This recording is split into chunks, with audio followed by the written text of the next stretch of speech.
In today's word, life and forgiveness, the yo-yo effect. Now I know some may ask, why did I use yo-yo? Like what does yo-yo effect mean?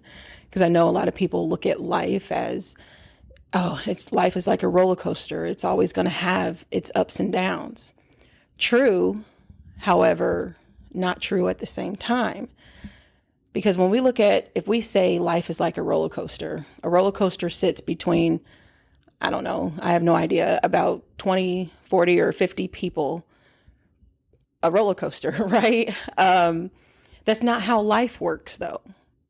That's not how life works at all. So when we are with our friends or our coworkers or relatives, they may receive a promotion, buy a house, get a new car, and we find ourselves asking, why them and not me? Because as we're on this roller coaster, as we're going up and down, yeah, we might be in this roller coaster together, but we're still individualized. And that's what oftentimes I believe that we as human beings, we just have that natural ability to think that way. We just think, okay, we're all in this together. Yeah, we're all in this together, but we're all in this individually as well. It doesn't matter who you are. You're definitely in this as an individual.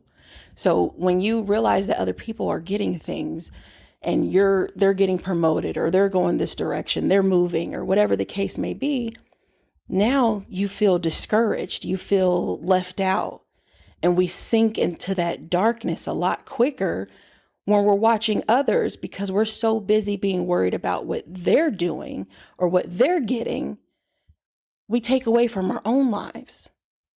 We take away from our own abundance, our own prosperity.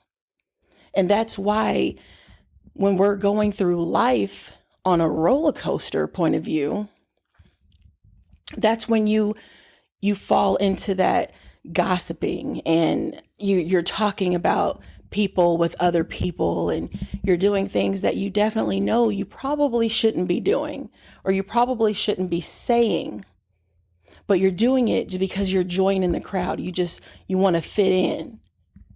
But that's not what life is about. You have to continue to make sure that you look at life on what you're doing and where you're going by yourself.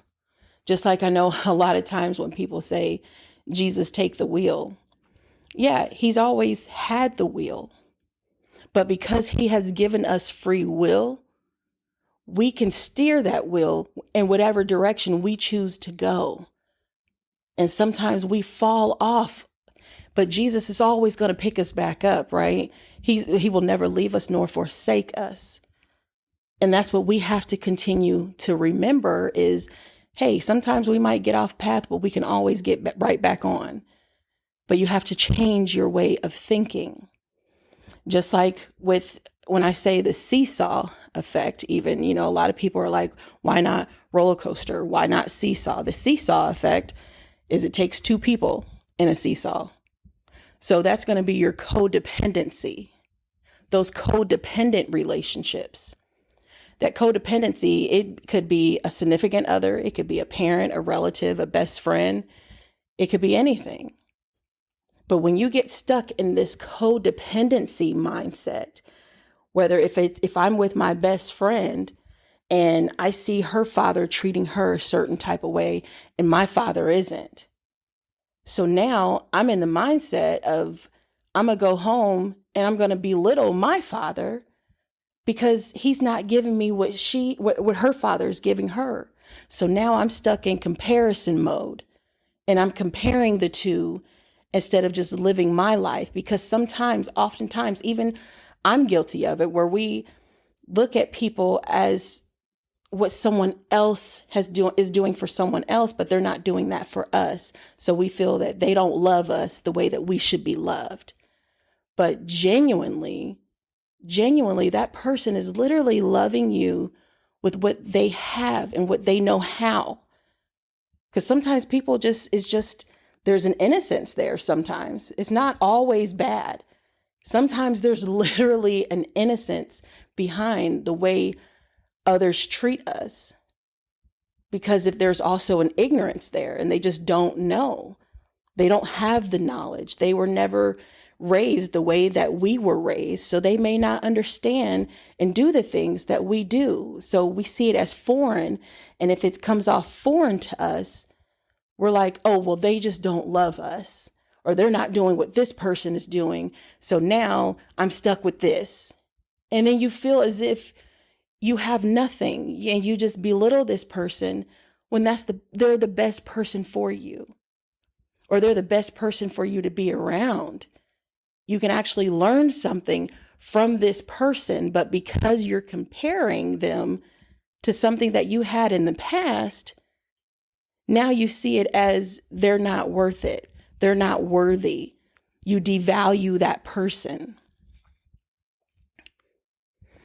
And I know a lot of times, especially when dealing with, I guess, intimate relationships with men and women, and I know from a man's standpoint, they may view a woman as being a gold digger, right? Which some of them, don't get me wrong, some of them may be. However, some of them aren't. Just like when women say, I wish I could get a good man. All men are dogs. They're not. You're stuck in codependency mindset. That's that seesaw effect. When you have that seesaw effect, that's when you're relying and you're depending on your significant other. You look at it as if this woman is wanting a man to take care of her, and not take care of her meaning she just wants to be kept. I mean, just literally, he's going to be protective. He's going to pay the bills. He's going to make sure that she's okay, she and her kids, or whatever the case may be. But depending on where that man is in his life and what he has healed from, what he has corrected, either he's going to see it as this woman has just been hurt and she needs a man to love her the right way, the proper way. Or if you have two broken people who are meeting and they both don't know, he's going to immediately assume she's a gold digger. He's going to want to leave the relationship, or he's just going to treat her terribly and move on. Or in her, she's not going to give him a chance to even show her that he's a good man. If you just constantly go in and you have this mindset of, oh, all these men out here want is just sex and don't nobody want me, this is how it's going to happen, and I already know what he's going to do. You go in with that mindset, again, negative thoughts manifest themselves. So when you think that way constantly, that's all you're going to attract.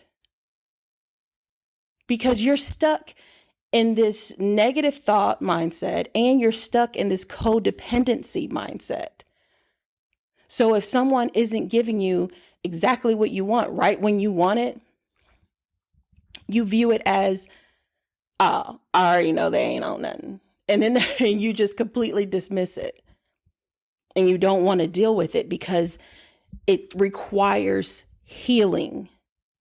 Everyone needs to heal in order to actually move in the right direction. And that's why God says you have to have unconditional love. You have to lead with the heart.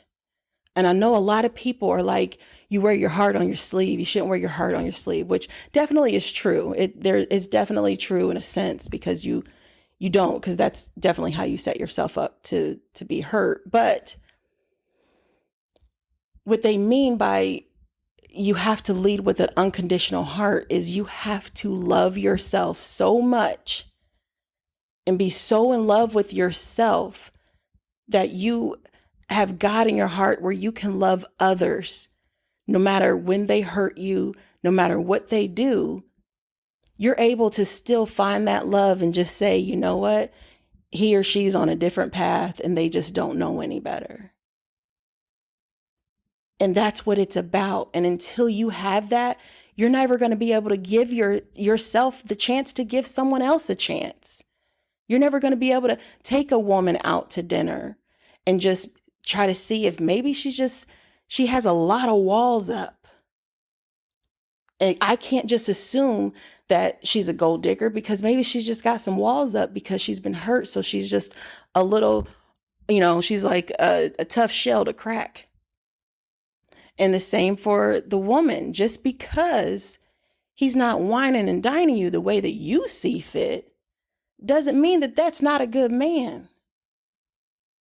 Just because a man that says, hey, I want to take you to the canal, or let's go for a walk on the canal on this night, on the very first